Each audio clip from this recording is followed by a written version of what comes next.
এবারে যে বিষয়টা নিয়ে কথা বলবো, এতক্ষণ তোমরা যেটা শুনলে সেটা হচ্ছে কনসেপ্ট অফ পলিউশন। সেখানে air, water, soil, noise, radiation সবটা বিষয় নিয়ে ওভারঅল একটা ধারণা দিল যে পলিউশন কি, পলিউট্যান্ট কি। কিন্তু এইবারে খুব স্পেসিফিক ভাবে তোমাদের সিলেবাসে যেটা রয়েছে এয়ার পলিউশনস, দেখবে 2 নম্বর যে ইউনিটটার মধ্যে রয়েছে সেখানে দেখবে স্পেসিফিক ভাবে এয়ার পলিউশন নিয়ে কথা বলবো। এবং এটা আমাদের পলিউশন ব্যাপারটাকে বুঝতে, মানে এয়ার রিলেটেড ব্যাপারটাকে বুঝতে আরো স্পেসিফিক ভাবে সাহায্য করবে। এবং কি পড়বো, তোমার সিলেবাসে কি কি রয়েছে দেখো। সোর্স রয়েছে, ইম্প্যাক্ট রয়েছে, কন্ট্রোল মেজার্স রয়েছে, ওজোন লেয়ার ডিপ্লিশনস রয়েছে, তার এফেক্ট যেটা রয়েছে সেটা রয়েছে, গ্রিন হাউস এফেক্টস রয়েছে, গ্লোবাল ওয়ার্মিং রয়েছে, অ্যাম্বিয়েন্ট এয়ার কোয়ালিটি স্ট্যান্ডার্ডস রয়েছে। আমি প্রথমেই একদম শুরুতে বলি, আমরা একটু আগে যখন আমাদের ওই এনভায়রনমেন্টাল পলিউশনের ওভারঅল কনসেপ্ট নিয়ে আলোচনা হচ্ছিল, তখন একটা জিনিস বলেছিলাম যে এই পলিউশনটা কিন্তু কোথাও গিয়ে এমন কিছুর ইন্ট্রোডিউস করা যেটা আমাকে ক্ষতি করছে। আমি আবার বলছি যে ধরো কার্বন ডাইঅক্সাইড এনভায়রনমেন্টে থাকে, আমরা প্রত্যেকে জানি একটা 0.03% কার্বন ডাইঅক্সাইড ইন জেনারেল এনভায়রনমেন্টে থাকে। সেটার প্রেজেন্স কি পলিউশন? সেটার প্রেজেন্স কিন্তু পলিউশন না।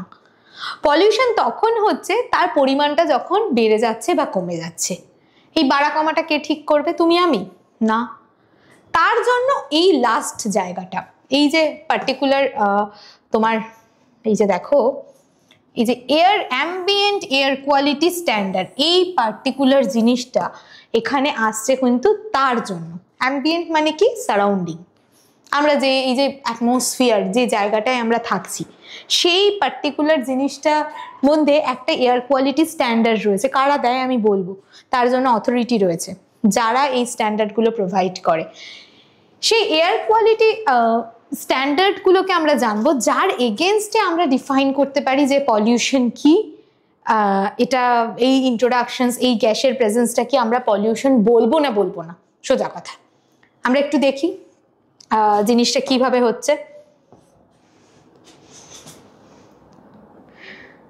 আচ্ছা,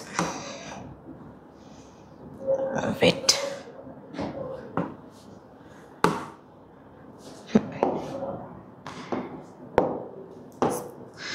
আচ্ছা আমরা একটুখানি দেখে নিই। দেখো ডেফিনেশনস, এয়ার পলিউশনের ক্ষেত্রে ডেফিনেশন, ওভারঅল পলিউশনটাকে যদি মাথায় রাখো তাহলে তোমরা এয়ার পলিউশনের ডেফিনেশনসটা ভালো করে বুঝতে পারবে। দেখো, প্রেজেন্স অফ হার্মফুল বা excessive quantities of substances that are অ্যাটমসফিয়ারে যেটা থাকে, it can be dangerous to animal বা হিউম্যান হেলথ, যেটা আমি বললাম। এখানে আমি একটা জিনিস বোঝাতে চাই। দেখো, এই যে ধরো এটা হচ্ছে সয়েল, মানে আর্থ ক্রাস্ট, এর ওপরের পার্ট যেটা রয়েছে সেই ওপরের টোটাল পার্টটাকেই, মানে আপ টু একদম 500, 700, 1200 কিলোমিটার পর্যন্ত, এটাকে আমরা বলি অ্যাটমসফিয়ার, যেটা মেইনলি আর্থ গ্র্যাভিটেশনাল ফোর্স দিয়ে রিটেইনড হয়। এবং এই যে পলিউশন ব্যাপারটা বোঝার জন্য একটা বেসিক কেমিস্ট্রি জানতে হয়। তুমি যদি না জানো তাহলে এই পলিউশন ব্যাপারটা তোমার ক্লিয়ার হবে না। কি ধরনের? মানে এইটা তো তুমি যদি বাংলায় বলো, এটা হচ্ছে বায়ু দূষণ। বায়ু দূষণ। এবং এই টোটাল মধ্যে এই যে বায়ু, আমি যদি তোমার এই জায়গাটাকে পুরো এয়ারের পার্টে বলি, এখানে গ্যাস থাকতে পারে, পার্টিকেলস থাকতে পারে, এরকম তো প্রচুর প্রচুর ধরনের কম্পোনেন্ট এর মধ্যে থাকে। এবং যার একটা খুব বড় সোর্স অফ এনার্জি এখানে আসে হচ্ছে, সেটা এই যে আকাশটা তুমি দেখতে পাচ্ছ, এখানের সোর্স অফ এনার্জি হচ্ছে সান। এটাই হচ্ছে ফাইনালি এনার্জি, যার থেকে বিভিন্ন রেডিয়েশন আসছে। এবার এই অ্যাটমসফিয়ার, মানে ধরো এই যে এখানে একটা ছবি দেখতে পাচ্ছ, এখানে ছবিটার মধ্যে দেখো ধোঁয়া বেরোচ্ছে, ধোঁয়া, প্রচুর ধোঁয়া উঠছে। এটা কি হচ্ছে? অ্যাটমসফিয়ারে রিলিজ হচ্ছে। কোন অ্যাটমসফিয়ারে? অ্যাম্বিয়েন্ট এয়ারে রিলিজ হচ্ছে, মানে আমাদের সারাউন্ডিংস যে এয়ারটা সেখানের মধ্যে রিলিজ হচ্ছে। এবং এই ধোঁয়াটার মধ্যে কি আছে? যদি হার্মফুল এফেক্ট থাকে, যদি সেটা আমাদেরকে ক্ষতি করে, তাহলে কিন্তু সেটা পলিউশন। ঠিক আছে, আমি আরেকটু ডিটেলে যাই। সেখানে গেলে আমি মোটামুটি দেখো সোর্সগুলো কি কি, এক্ষেত্রে সোর্স কি কি আমি আবার বললাম, আমাদের ক্ষেত্রে কিন্তু এয়ারের ক্ষেত্রে দুটো জিনিস মাথায় রাখতে হবে। একটা হচ্ছে গ্যাসিয়াস পলিউট্যান্ট, দুটো মেজর কম্পোনেন্ট, যেরকম অ্যাটমসফিয়ারের মধ্যে তোমার প্রেজেন্ট থাকে হচ্ছে নাইট্রোজেন, অক্সিজেন, কার্বন ডাইঅক্সাইড, তোমার কি বলবো, মিথেন, আরো অনেক রকম গ্যাস প্রেজেন্ট থাকে, একটা নির্দিষ্ট অ্যামাউন্টে প্রেজেন্ট থাকে। আর থাকে হচ্ছে পার্টিকেলস। এই যে আমি দুটোকে মেজরলি ভাগ করতে চাই, একটা হচ্ছে গ্যাস, একটা হচ্ছে পার্টিকেলস। যদি সোর্স হিসেবে কনসিডার করি, ন্যাচারাল সোর্সের ক্ষেত্রে দেখা যায় এই সালফার ডাইঅক্সাইড তৈরি হয়, এছাড়া পার্টিকেলস তৈরি হয়। আমি এই জন্য পার্টিকেলসটা বললাম, দুটোই কিন্তু পলিউশনের একটা রেসপন্সিবল কন্ডিশন, দুটোকেই আমাদের ভাবতে হবে। ফরেস্ট ফায়ার, সেখানে ওই স্মোক থেকে কিছু পার্টিকেলস তৈরি হয়, এছাড়া কিছু কার্বন মনোক্সাইড, কার্বন ডাইঅক্সাইডের মতো কিছু হার্মফুল গ্যাসও এর মধ্যে তৈরি হয়। ঠিক আছে, ডাস্ট স্টর্মস, সেখানেও দেখো কন্ট্রিবিউট টু পার্টিকেলস ম্যাটার। আমি প্রথমে একটু বলে নিই, এই পার্টিকুলেট ম্যাটারগুলো মানে হচ্ছে যেগুলো আমরা খালি চোখে মোটামুটি দেখতে পাই না। এই যে 2.5 আর 10 দেখছো, এটা জেনারেলি লেখা হয়ে হচ্ছে PM 2.5 সাফিক্সে লেখা হয় PM 10। এগুলো হচ্ছে বেসড অন দ্য সাইজ, যত ছোট হবে তত আমার নাকের ভেতর দিয়ে আমার লাংসে চলে যাওয়ার সম্ভাবনা বেশি। আরো একরকম আছে ন্যানো পার্টিকেলস, অত ডিটেল আমি যাচ্ছি না, আমাদের এই সিলেবাসে যতটুকু আছে আমরা ততটুকুই বোঝার চেষ্টা করছি। 10টা মানে হচ্ছে 2 এর থেকে একটু বড়, ইন বিটুইন 2.5 থেকে 10 মাইক্রোমিটার এর রেঞ্জটা। আমি অত কঠিন জায়গায় যাচ্ছি না, কিন্তু এই গ্যাস আর পার্টিকেলস দুটো মিলেই কিন্তু এয়ার পলিউশন করে, দুটো মিলিয়েই এয়ারে কন্ট্রিবিউট করে। এবং এই জায়গাটায় তোমার ডাস্ট স্টর্ম এবং মাইক্রোবিয়াল ডিকেতেও মানে হচ্ছে মিথেন, হাইড্রোজেন সালফাইড, এগুলোও কিন্তু তৈরি হয়। এটা হচ্ছে natural sources of air pollution. যদি অ্যানথ্রোপোজেনিক বা ম্যানমেড সোর্সেস কথা ভাবো, ইন্ডাস্ট্রি, যেগুলো আমি আগেও ইন জেনারেল বলেছি, আর আমি ডিটেলে যাচ্ছি না, পাওয়ার প্ল্যান্ট, ফ্যাক্টরিজ, রিফাইনারিজ, এখান থেকে প্রচুর পরিমাণ বিভিন্ন হার্মফুল গ্যাস এবং পার্টিকুলেট ম্যাটার তৈরি হয়। এছাড়া ভেহিকুলার এমিশন, যে অটোমোবাইলস রয়েছে, সেখান থেকে দেখো CO, হাইড্রোকার্বন, নাইট্রোজেনের অক্সাইড প্রচুর তৈরি হচ্ছে। ফসিল ফুয়েল বার্ন করছি, আমি একটু আগেই বলছিলাম কয়লার কথা, সেখান থেকে CO2, CH4 এগুলো প্রচুর তৈরি হচ্ছে। এগ্রিকালচারাল অ্যাক্টিভিটি, ফার্টিলাইজারের থেকে অ্যামোনিয়া বার্ন করা হচ্ছে, ক্রপ বার্ন করা হয় ভীষণভাবে, সেখান থেকে স্মোক পার্টিকেলস তৈরি হচ্ছে।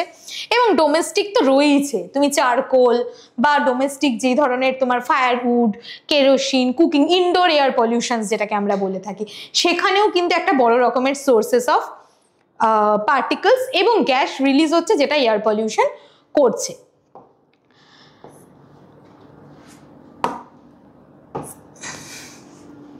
ইম্প্যাক্ট কি কি আছে? ইম্প্যাক্ট হিউম্যান হেলথের ক্ষেত্রে মেজর কিছু ডিজিজকে তুমি কনসিডার করতে পারো। কি কি? রেসপিরেটরি ডিজিজের মধ্যে অ্যাজমা হতে পারে, ব্রঙ্কাইটিস হতে পারে, তোমার লাং ক্যান্সার হতে পারে। এগুলোর মধ্যে কিন্তু দু রকম হয়, একটা হচ্ছে শর্ট টার্ম, এই জায়গাটা আমি একটু বলি, একটা হচ্ছে তোমার শর্ট টার্ম, কিছু হচ্ছে শর্ট টার্ম, আরেকটা হচ্ছে long term. What is the difference? Short term মানে হচ্ছে যেখানে তুমি ইমিডিয়েট এফেক্ট পাবে, ইমিডিয়েট এফেক্ট পাবে মানে ধরো হচ্ছে তোমার চোখের মধ্যে একটা খুব ঝাঁঝালো গ্যাস এসে লাগলো, তোমার চোখটা ইরিটেট করতে আরম্ভ করলো, দেখো এখানে রয়েছে আই ইরিটেশনস, বা তুমি প্রচন্ড একটা ড্রাউজি ফিল করছো, বা তোমার হঠাৎ করে তোমার গলা জ্বালা শুরু হয়ে গেল। এই যে পার্টিকুলার পার্টটা তুমি ইমিডিয়েট বুঝে যাচ্ছ যে তুমি কিছু ব্যাপারে এক্সপোজড হয়েছো, সেটাকে বলা হয় short term effect. Long term গুলো হচ্ছে তুমি বুঝতে পারছো না কিন্তু তোমার শরীরে হচ্ছে। কিরকম? মেইনলি ধরো অকুপেশনাল যে পার্টগুলো রয়েছে, মানে যারা ধরো বহুদিন ধরে কোনো একটা ডাস্টের মধ্যে বা কোনো একটা ফ্যাক্টরিতে কাজ করে, যেখানে ওই ডাস্টার মধ্যে সে এক্সপোজড হয়ে যাচ্ছে, সেক্ষেত্রে দেখা যায় যে জেনারেলি এই রেসপিরেটরি ডিজিজ, অ্যাজমার প্রবলেম ব্রঙ্কাইটিস মানে ব্রঙ্কাইটা এফেক্টেড হয়ে যায়, বা ক্যান্সার, লাংস এফেক্টেড হয়ে যায়, লাংসটা ক্ষতি হতে থাকে, সেগুলো কিন্তু, বা কার্ডিওভাস্কুলার বিভিন্ন ইস্যুস জেনারেট হয়, এগুলো কিন্তু খুব লং টার্ম। এগুলো কিন্তু আজকে ইমিডিয়েটলি তুমি একটা কোনো পলিউট্যান্টে এক্সপোজড হলে আর কালকেই তোমার ইস্যুটা রিপোর্টেড হবে, সেই জিনিসটা না। এই জন্য বলা হয় খুব রেগুলার বেসিসে কিছু হেলথ চেক আপ, মানে যারা এই রিস্ক জোনে থাকে সেখানে এই হেলথ চেক আপটা ভীষণভাবে দরকার। আচ্ছা, অ্যানিমালসের ওপরও তোমার ইনহেলেশন অফ টক্সিক গ্যাসে কি হয়, রেসপিরেটরি হেলথে হতে পারে, হিউম্যানের মতো অ্যানিম্যালের ক্ষেত্রেও হতে পারে, কন্টামিনেটেড যদি ভেজিটেশন ফুড চেনের মধ্যে ওটাকে ঢুকিয়ে যেতে পারে। ভেজিটেশনের ক্ষেত্রে আমরা বলেছিলাম একটা ইম্প্যাক্ট হচ্ছে অ্যাসিড রেন, যদিও অ্যাসিড রেন খুব ডিটেল আমরা এখানে পড়ছি না, আমরা ইম্প্যাক্ট হিসেবে আমরা শুধু জানছি যে এই সালফার ডাইঅক্সাইড, নাইট্রোজেন ডাইঅক্সাইড, এখান থেকে HNO3, H2SO4 এগুলোর কিছু ড্রপলেট তৈরি হয়। ড্রপলেট তৈরি হয়ে যেটা হয়, এক মিনিট, ড্রপলেট তৈরি হয়ে যেটা হয়, এটা অ্যাটমসফিয়ারে এই মেঘের মধ্যেই ওপরে আর কি ড্রপলেটগুলো তৈরি হতে থাকে এবং ডাস্টগুলোকে ওরা নিউক্লিয়াই হিসেবে ব্যবহার করে। এবং যখন বৃষ্টি হয়, এই যেহেতু H2SO4 আর HNO3 একটা অ্যাসিডিক টেন্ডেন্সি রয়েছে, ওই অ্যাসিডটা, বৃষ্টিটা, পিএইচটা অনেকটা কমে যায়, অ্যারাউন্ড তোমার 4.4 এরকম। নর্মালি আমাদের বৃষ্টি কিন্তু একটুখানি অ্যাসিডিকই হয়, এর পিএইচটা মোটামুটি ওভারঅল 5.6 এর মতো থাকে, কিন্তু এক্ষেত্রে কি হয়, ওই অম্লত্ব যেটা বলে তার পরিমাণটা অনেক বেড়ে যায়, মানে অ্যাসিডিক টেন্ডেন্সিটা তৈরি হয়। এবং তাতে যেটা হয়, এই অ্যাসিড রেইন যদি ভেজিটেশনের ওপর পড়ে, মানে এটা আমি বলছি যে ভেজিটেশন মানে হচ্ছে গাছপালার ওপর পড়ে, তারা তো এটার সাথে ইউজ টু না, তখন কি হয়, সেটার মধ্যে ক্ষতি করতে থাকে, এবং সেটা হচ্ছে গাছের পাতাকে ড্যামেজ করে, টোটাল গাছটাকে ড্যামেজ করে দেয়, সয়েল কোয়ালিটি হ্যাম্পার করে দেয়, তার ফটোসিনথেসিস এফেক্টেড হয়, এটা কিন্তু হতে থাকে। আচ্ছা, এবং বিভিন্ন এনভায়রনমেন্টের ক্ষেত্রে আমাদের একটা খুব বড় এক্সাম্পল রয়েছে, তাজমহল ক্ষয়ে যাচ্ছে, সেইখানেও কিন্তু অ্যাসিড রেনের একটা বড় রকম ভূমিকা রয়েছে। এবং আমরা বিভিন্ন রিপোর্ট পাই যে ধরো এই যে দিল্লিতে শীতকালে প্রচণ্ড রকম পলিউশন বেড়ে যায়, সেখানে হচ্ছে স্মগ ফর্মেশন হয়, সেটা হচ্ছে স্মোক আর ফগ দুটো নিয়ে যে স্মগ ফর্মেশন তৈরি হয়, স্মোক প্লাস ফগ শীতকালে, এতে দেখা যায় পুরো ভিজিবিলিটিটা নষ্ট হয়ে যায় এবং পলিউট্যান্টগুলো ট্র্যাপ হয়ে যায়। আমি এগুলো মানে আমি কেন এই জিনিসগুলো একটু একটু করে বলছি, কারণ কেমিস্ট্রির জায়গাটা না জানলে পলিউশনটা বোঝা যায় না। তো কিন্তু ইন জেনারেল যেহেতু এই সাবজেক্টটা তোমাদের সবার জন্য, আর্টস, সায়েন্স, কমার্স সমস্ত ছেলেমেয়েরা এটাকে তোমরা পড়ছো, সেখানে বেসিক জায়গাটা আমি একদম গল্পের মতো বলার চেষ্টা করছি। এখানে হচ্ছে তোমরা মনে করো যে এই স্মোক আর ফগ মিলে এমনভাবে, মানে যত তোমার স্মোকটা বেড়ে যাবে, শীতকালে ফগ বেশি হয়, তাহলে কি হয়, এই স্মগটা বেশি হয় এবং তাতে পলিউট্যান্টগুলো, এই যে ডাস্টগুলো, পার্টিকেলসগুলো ট্র্যাপ হয়ে বসে থাকে।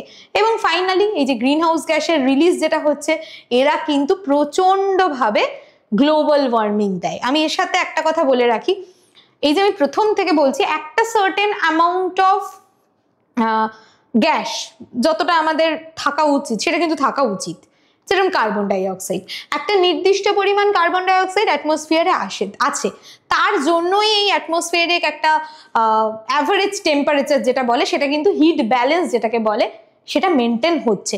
সমস্যা হয় সেটাকে ক্রস করে গেলে, তাই কার্বন ডাইঅক্সাইডের পরিমাণ তার থেকে প্রচুর বেড়ে গেলে সে প্রচুর পরিমাণে হিটটা ট্র্যাপ করতে থাকে, যেটাকে আমরা গ্রিন হাউস এফেক্ট বলি, এবং সেখান থেকেই কিন্তু সমস্যাগুলো শুরু হয়। আচ্ছা, নেক্সট কন্ট্রোল মেজারের মধ্যে আমি যদি এয়ার পলিউশন স্পেসিফিক কিছু বলি, আমাদের বিভিন্ন ইন্ডাস্ট্রিগুলো বিভিন্ন ধরনের টেকনোলজি অ্যাডপ্ট করছে, নানান রকম টেকনোলজি এর মধ্যে অ্যাডপ্ট করা হয়, এবং সেখানে কিসের জন্য অ্যাডপ্ট করা হয়, রিডিউসড দ্য এমিশন রেট, আমার যাতে এমিশনসটা কম হয় সেটা কমানোর জন্য। Clean fuel, CNG, LPG, electricity instead of coal, এগুলো হচ্ছে আমরা দেখতে পাচ্ছি আস্তে আস্তে আমরা ভেহিকেলের দিকে যাচ্ছি, এরকম বিভিন্ন অল্টারনেটিভ কিন্তু আসছে।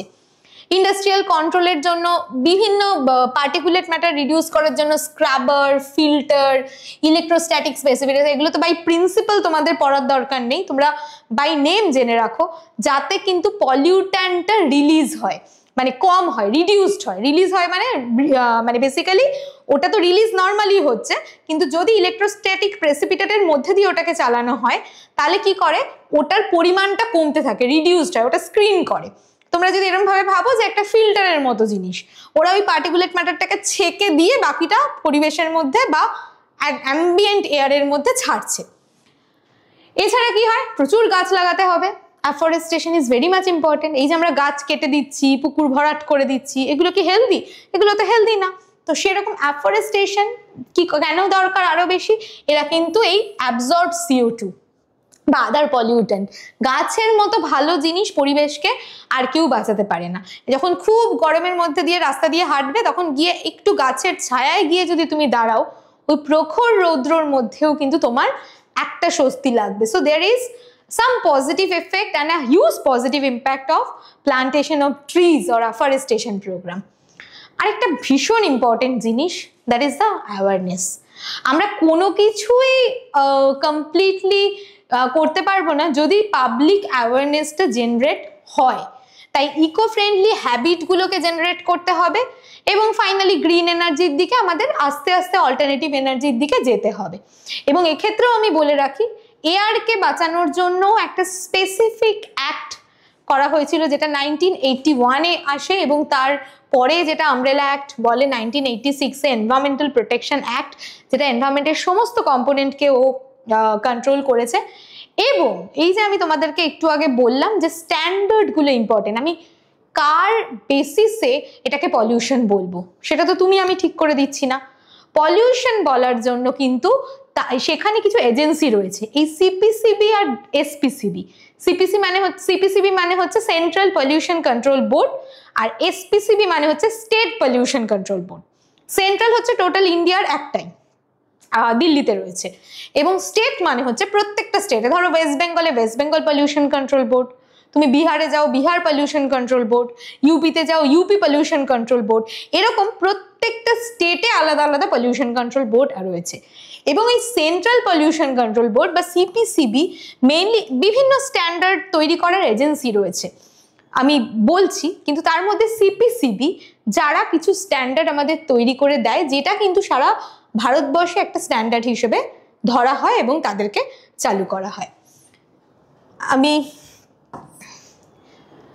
নেক্সট যে টপিকটা, ওজোন লেয়ার ডিপ্লিশন, এই ব্যাপারে বলতে গেলে তোমাদের একটা জিনিস একটু বলতে হয় খুব ইম্পর্টেন্টলি, সেটা হচ্ছে যে আমাদের যদি আমরা এরমভাবে অ্যাটমসফিয়ারটাকে দেখি, যদি আমরা এখানে ধরো টেম্পারেচার দেখি, এখানে যদি আমরা ল্যাটিটিউড দেখি, মানে এর হাইটটা দেখি, আর এখানে যদি আমি টেম্পারেচার দেখি, তাহলে দেখা যাবে একটা সার্টেন টাইমে অবধি টেম্পারেচার কমে, বাড়ে, আবার কমতে থাকে।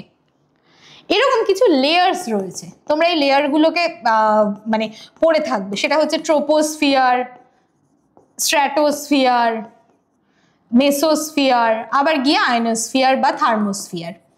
এরকম ইন জেনারেল আমরা কিছু ভাগ করতে পারি, আমরা কিন্তু এগুলোকে চোখে দেখতে পারি না। এবার এই যে টেম্পারেচারটা কমে বা বাড়ে, এই কমা বাড়ার জন্য কিন্তু কিছু রেসপন্সিবল রয়েছে যে এই লেয়ারগুলোতে অ্যাকচুয়ালি থাকে কি। তো আমাদের টপিকে আমরা যেহেতু এই স্ট্র্যাটিফিকেশনটা অতটা ডিটেল আমাদের দরকার নেই, এটাকে বলে স্ট্র্যাটিফিকেশন অফ দি অ্যাটমসফিয়ার, কিন্তু আমরা ওজোন লেয়ারের জন্য এটা আমরা জানবো, কারণ এই যে সেকেন্ড লেয়ারটা, ট্রোপোস্ফিয়ার মানে যেখানে আমরা থাকি, কিরম ভাবে থাকি, ধরো আমার এখানে যা টেম্পারেচার, তুই যদি দার্জিলিংয়ে যাও টেম্পারেচার কমে, তার মানে with the increase of height temperature is decreased, সেটা হচ্ছে ট্রোপোস্ফিয়ারে। স্ট্র্যাটোস্ফিয়ারের মধ্যে এই যে মাঝখানে যে জায়গাটা দিচ্ছ, এইখানে ওজোন থাকে। ওজোন কিন্তু ডিরেক্টলি কোনো রিলিজ হয় না, ওজোন অ্যাটমসফিয়ারে তৈরি হয়, ঠিক আছে। এই ওজোন কম্পাউন্ডটা এটা থাকে হচ্ছে স্ট্র্যাটোস্ফিয়ারে, নর্মালি থাকে, আমি তুমি কেউ ইন্ট্রোডিউস করিনি, নর্মালি ওজোন থাকে। এই ওজোনটা কি করে, এরা এই ওজোন লেয়ারটা স্ট্র্যাটোস্ফিয়ারে থাকে মোটামুটি 15 থেকে 35 কিলোমিটার অ্যাবভ দি আর্থ, এবং এখানে এর একটা প্রধান কাজ হচ্ছে আমাদের যে ইউভি রেডিয়েশন আসে সেটা ইউভিবি, ইউভিএ, ইউভিসি হতে পারে, যেই রেডিয়েশনটাকে ও প্রোটেক্ট করে। এই যে দেখো, এই যে এইটা যদি আমরা যদি এই জায়গাটায় দাঁড়িয়ে থাকি, আমাদের এইটা হচ্ছে টোটাল অ্যাটমসফিয়ার। এই অ্যাটমসফিয়ারের একটা নির্দিষ্ট জায়গায় স্ট্র্যাটোস্ফিয়ারে ওজোনটা থাকছে, এবং এই ওজোনটা থাকার ফলে আমাদের ওরা প্রোটেক্ট করছে যাতে ইউভি রেডিয়েশনটা এখানে না আসতে পারে। এইটাই হচ্ছে ওজোন লেয়ার। এবং তার সাথে যেটা নিয়ে আমাদের কনসার্ন, সেটা হচ্ছে ওজোনটা ডিপ্লিট করে যাচ্ছে, মানে ওজোন লেয়ারে ডিপ্লিশন হচ্ছে। কি হচ্ছে? হোল তৈরি হচ্ছে। হোল মানে কিন্তু ফুটো এক্স্যাক্টলি না, হোল মানে হচ্ছে কোথাও গিয়ে ওজনের কনসেন্ট্রেশনটা কমে যাচ্ছে। এবং তুমি বুঝতে পারছো, যদি আমি এরকম ভাবে দেখাই, ধরো এইখানটায় একটা ওজোন লেয়ার ছিল, এটা যদি একটা ওজোন লেয়ার হয়, আর আমরা যদি এইখানে থাকি, এই যে ধরো এখানে গাছপালা, আমরা এইখানটায় বাস করছি, তাহলে এই যে এখান থেকে আসছে ও ইউভি রেডিয়েশন যেটাকে রয়েছে, ওজোন লেয়ারটা কিন্তু ওটাকে অ্যাবজর্ব করে দিচ্ছে। মানে এইখানে কম আসছে, এখানে যদি বা আসে, এখানে খুব কম আসছে। হ্যাঁ, এখানে কম হয়তো আসছে। এবারে যদি ধরো ওজনের কনসেন্ট্রেশনটা কোথাও গিয়ে বা এই জায়গাটা হ্যাঁ কমে গেল, কনসেন্ট্রেশনটা ধরে দিয়ে দেখা যাচ্ছে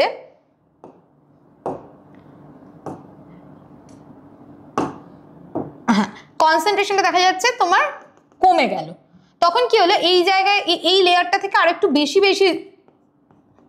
জিনিস আসতে পারলো, কারণ ও কিন্তু এই জায়গাটা কিন্তু আর প্রোটেকশনটা দিতে পারছে না।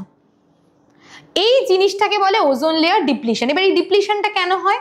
এটাও কিন্তু আমাদের জন্য হয়। আমরা অ্যাটমসফিয়ারে এমন কিছু কম্পাউন্ড রিলিজ করছি, সেটা ক্লোরিনের কিছু র্যাডিক্যালস হতে পারে, ক্লোরোফ্লুরোকার্বন সেটা থেকে ভেঙে ক্লোরিনের কিছু র্যাডিক্যাল হতে পারে, এমন জিনিস আমরা রিলিজ করছি, সেই রিলিজগুলো কিন্তু এই ওজোন লেয়ারটাকে ব্রেকডাউন করে দিচ্ছে।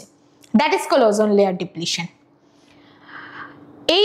এই ডিপ্লিশনসটা অ্যাটমসফিয়ারিক পলিউশনের জন্য ভীষণ হার্মফুল, কারণ ওজোন লেয়ার আপাত দৃষ্টিতে স্ট্র্যাটোস্ফিয়ারে থাকলেও সে কিন্তু প্রোটেক্ট করছে ট্রোপোস্ফিয়ারের সমস্ত মানুষ, সমস্ত লিভিং সিস্টেমকে, এবং ইউভি রেডিয়েশনের প্রচণ্ড একটা নেগেটিভ বা হার্মফুল ইম্প্যাক্ট রয়েছে। ইউভি রেডিয়েশনস কিন্তু বেসিক্যালি আমাদের স্কিন ক্যান্সার থেকে আরম্ভ করে আমাদের চোখ ড্যামেজ বা শরীরের বিভিন্ন জায়গা আমাদের ড্যামেজ করে দিতে পারে, প্রচুর এর হার্মফুল ইম্প্যাক্ট রয়েছে, গাছপালা নষ্ট হয়ে যেতে পারে। সুতরাং এইটা কমে যাওয়া, it's a very alarming part. পরের স্লাইডে গিয়ে দেখো, এখানে কজগুলো রয়েছে। সিএফসির কথা আমি বললাম, এছাড়া নাইট্রোজেন ডাইঅক্সাইড, এই যে আমি বললাম ক্লোরিন র্যাডিক্যাল অনেক সময় তোমরা দেখবে এই সিএল এর ওপর একটা ডট দেয়া হয়, এটা তোমরা বইতে দেখতে পাবে। এই ডটটাকে দিলে র্যাডিক্যাল বলে, দে আর মোর অ্যাক্টিভ।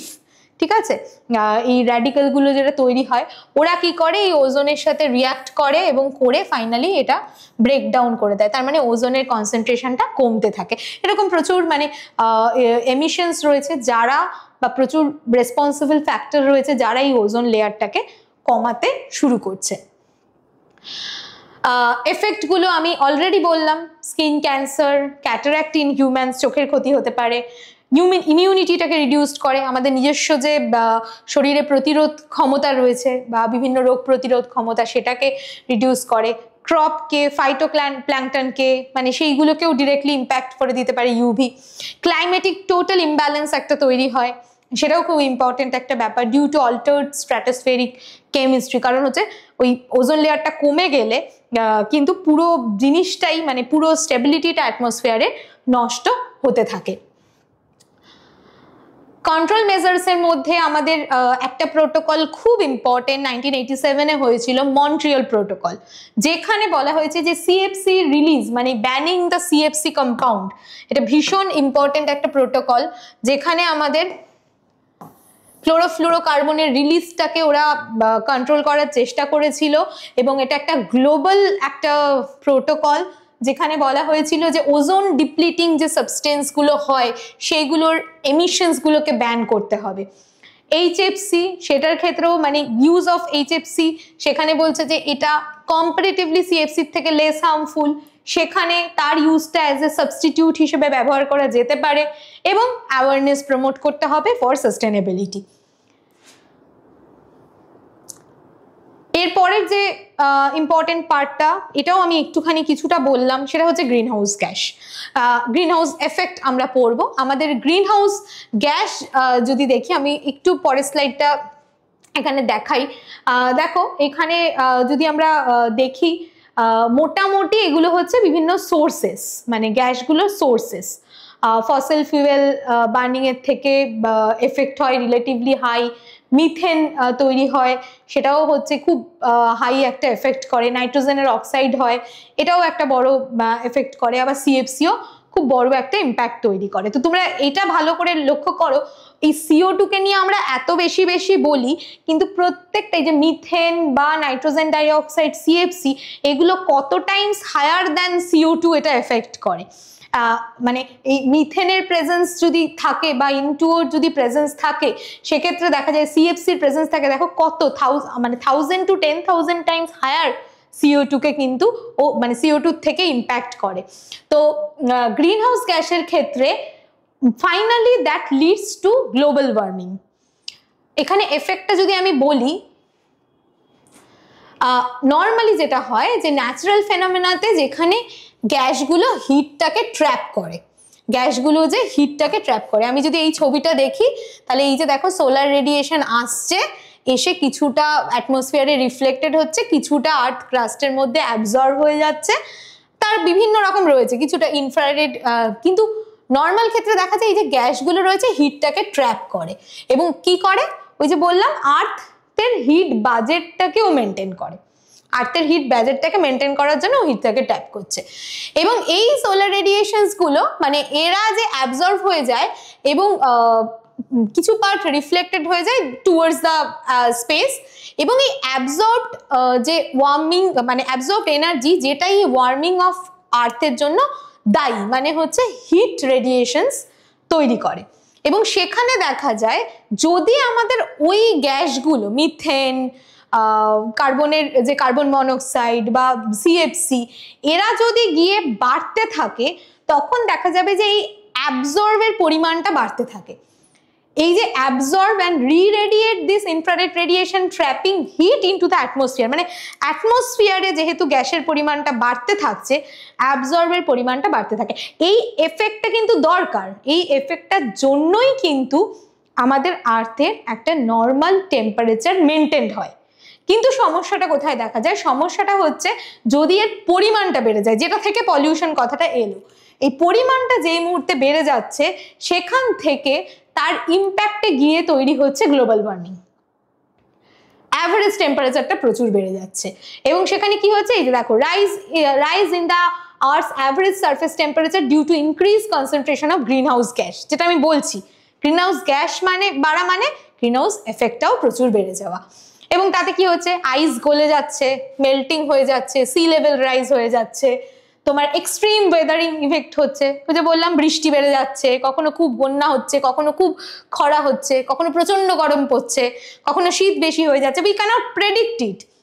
এগ্রিকালচারাল প্রোডাক্টিভিটির কিছু শিফট হচ্ছে, কোরাল ব্লিচিং হচ্ছে, তাতে কি হচ্ছে, লস অফ বায়োডাইভার্সিটি আসছে, এবং ভেক্টরবোর্ন ডিজিজ প্রচন্ড বেড়ে যাচ্ছে, ম্যালেরিয়া, ডেঙ্গু, চিকেনগুনিয়া, এই ধরনের বিভিন্ন ধরনের রোগ কিন্তু আরো বেশি করে আমাদের এনভায়রনমেন্টে চলে আসছে। কন্ট্রোল যদি বলো, ওই যে আবার বললাম আমাদের একটা গ্যাসিয়াস কন্ট্রোল রয়েছে, একটা পার্টিকুলার কন্ট্রোল রয়েছে, পার্টিকুলেট ম্যাটার কন্ট্রোল রয়েছে, সেখানে আমাদের ফসিল ফুয়েল ইউজটাকে কমাতে হবে, এটা তো একটা খুব ইম্পর্টেন্ট বিষয়। তাতে আমাদের রিনিউয়েবল এনার্জির দিকে যেতে হবে, সোলার, উইন্ড, হাইড্রো, এতে আমাদের আসতে হবে। এনার্জি এফিসিয়েন্স জিনিসপত্র ব্যবহার করতে হবে, গ্রিন বিল্ডিং তৈরি করতে হবে। গ্রিন বিল্ডিং মানে কিন্তু সবুজ রঙের বাড়ি না, গ্রিন বিল্ডিং মানে হচ্ছে যাতে আমার ইলেকট্রিসিটি কনজাম্পশন কম হবে, যেখানে জানলাগুলো বড় বড় হবে, বাইরের লাইট আসবে, তাতে হয়তো দিনের বেলা আমাকে লাইটটা জ্বালাতে হচ্ছে না, এয়ার ভালো পাস করবে, তাতে হয়তো আমাদের সন্ধ্যেবেলা এসিটা না চালালেও হবে, বা ধরো আমরা রেইন ওয়াটার হারভেস্টিং একটা ইউনিট রাখলাম, এরকম প্রচুর গ্রিন বিল্ডিং হচ্ছে। নিজস্ব বাড়ি না হলেও অফিসগুলোতে প্রচুর টেকনোলজি অ্যাডপ্ট করছে। কার্বন সিকুয়েস্ট্রেশন, কার্বনগুলোকে এই যে রিলিজ করছি, তার ট্র্যাপিংটাকে করতে হবে, তার ট্র্যাপিং যে জায়গাটা, কার্বন সিকুয়েস্ট্রেশনের যে জায়গাটা, সেখানে কিভাবে করা যায়, কার্বন ক্যাপচার বিভিন্ন টেকনোলজি ইন্ডাস্ট্রিতে রয়েছে, সেটা যেরকম একটা ইম্পর্টেন্ট বিষয়, কার্বন সিকুয়েস্ট্রেশনসের আরেকটা ইম্পর্টেন্ট হচ্ছে অ্যাফরেস্টেশন। ওই যে বললাম প্রচুর গাছ লাগাতে হবে। এছাড়া বিভিন্ন ধরনের ইন্টারন্যাশনাল কোঅপারেশনস রয়েছে, সেখানে কিয়োটো প্রোটোকলস রয়েছে, প্যারিস এগ্রিমেন্ট রয়েছে, যারা এই গ্রিন হাউস গ্যাসকে রিডিউস করা নিয়ে প্রচুর এগ্রিমেন্ট, মানে প্রত্যেক বছর প্রচুর দেশ মিলে তাদের একটা সম্মতিসূচক জায়গায় আনা হয় যে আমরা এতটা পরিমাণ গ্রিন হাউস গ্যাস রিলিজ করব, এতটা করব না, সেই জায়গায় আমাদের কিন্তু মাথায় রাখতে হবে। এবং ওই যে বললাম প্রপার ওয়েস্ট ম্যানেজমেন্ট এবং sustainable transportation, that is also another important fact. কারণ হচ্ছে যে ওয়েস্ট ম্যানেজমেন্টটা যদি ওয়েস্ট প্রচুর পরিমাণে আমরা জমা রাখতে থাকি, সেখান থেকে অ্যানারোবিক ডিগ্রেডেশন হয়ে there is a high chance of producing methane. সেটাও কিন্তু একটা খুব গুরুত্বপূর্ণ বিষয়, কারণ মিথেন কিন্তু তোমরা আগের স্লাইডে দেখলে মিথেন কিন্তু অনেক বেশি ক্ষতিকারক কার্বন ডাই অক্সাইডের থেকে। ঠিক আছে, আচ্ছা, কন্ট্রোল মেজার গেল। এবং লাস্টলি আমি এয়ারের যে লাস্ট স্লাইডটা তোমাদেরকে বলবো, আমাদের কিন্তু ওই স্ট্যান্ডার্ডটা মাথায় রাখতে হবে। কয়েকটা জিনিস একটু জেনে রাখো, সেটা হচ্ছে national ambient air quality standard,